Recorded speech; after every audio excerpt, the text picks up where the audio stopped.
Our traditional Christian beliefs concerning day 2 and day 4 of creation are both wholeheartedly wrong, being blatant misinterpretations of Scripture handed down to us centuries ago by theologians who lived during a time in which mankind's knowledge was quite limited.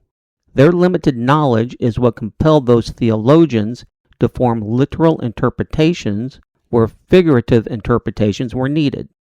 I say that because days 2 and 4 of creation have literally nothing to do with the earthly realm in which we currently live, but rather describe the creation of our spirit realm where angels and demons reside. Our traditional Christian belief tells us that on day 2 of creation, that God separated the waters of our atmosphere from the waters upon the earth in order to create the heavens of our skies, which is simply not true.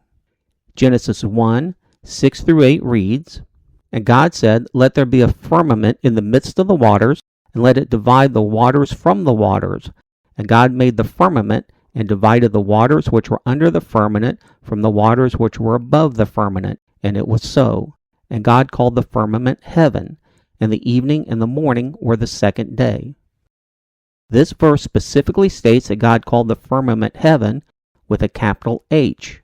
And because we capitalize the names of people, places, and brands, heaven with a capital H tells us that God had literally created a specific place called heaven, as opposed to the figurative heavens of our sky.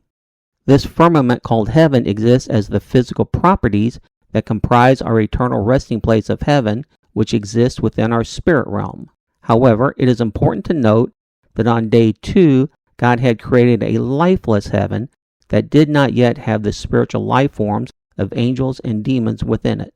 Which begs the obvious question, what were the waters that had been separated from above and below the firmament called heaven? With that question in mind, consider this. In the process of time, day 2 is situated between days 1 and 3, which both describe the current realm in which we live. On day 1, God created the origins of our universe. On day 3, God created the earth's plant life. On day 2, in between days 1 and 3, God created our spirit realm, in which heaven and hell are both located. It is well known that the universe in which we live is comprised of several different dimensions, with our earthly realm in which we currently live being one dimension, and our spirit realm being a different dimension.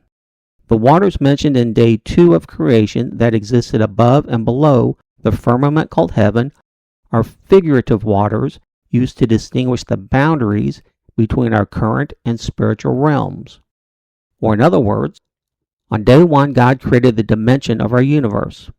On day 2, God crossed over the waters into our spirit realm in order to create our eternal resting place called heaven.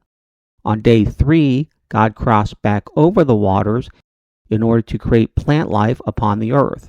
Or you could consider the figurative waters that separate the boundaries of our earthly and spiritual realm like this.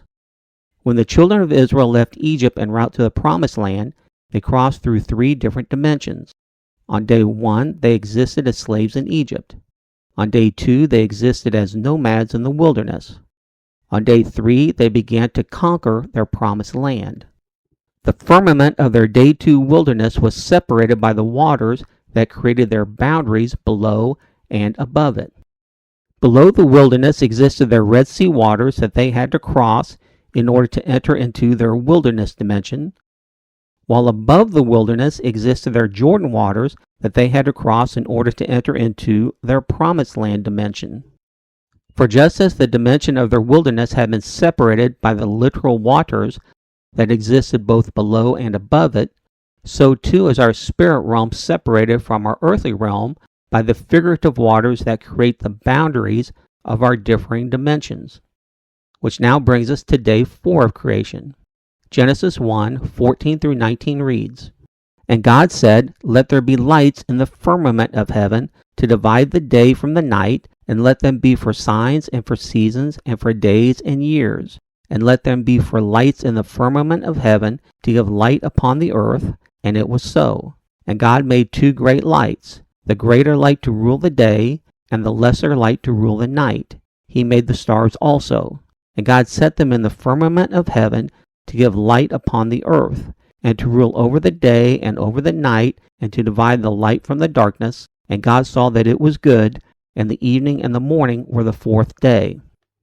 Our traditional Christian belief tells us that on day 4, God created our sun as the greater light to rule the day, with our moon being the lesser light to rule the night. For several reasons, we know that cannot be true. First, God would not have created our sun on day 4 after having already created the earth's plant life on day 3. Common sense dictates that God would have first created the photosynthesis needed to sustain the earth's plant life by first creating the sun and then creating the earth's plant life thereafter. Second, how could there have been a literal morning and evening on days 1 through 3 if the sun had not been created until day 4? Everyone knows that morning and evening only exist due to the earth's rotation as it circles around the sun. And if the sun had not been created until day 4, then planet Earth would not have been able to rotate as it circles around the sun, by which to perpetuate the cyclical morning to evening pattern for days 1 through 3. With the obvious question being, if God did not literally create the sun and the moon on day 4, then what do the greater light to rule the day and the lesser light to rule the night figuratively mean? It means that when day 3 had ended, that God crossed over the waters and back into our spirit realm in order to create the life forms called angels and demons, by which to fill a lifeless heaven with an entropy of activity. At first, all of the angels of heaven were united as one, until Lucifer and the other angels eventually rebelled and fell from grace. That split then created the greater light to rule the day and the lesser light to rule the night. Because the holy angels of God were 2/3 greater in number, they became the greater light to rule the day. With the demons being 1/3 smaller in number, became the lesser light to rule the night. After day 4's creation of angels and demons had ended, God then crossed back over the waters into our earthly dimension in order to begin day 5's creation of life upon the earth by commanding life to come from the earth's waters, exactly like the theory of evolution also states.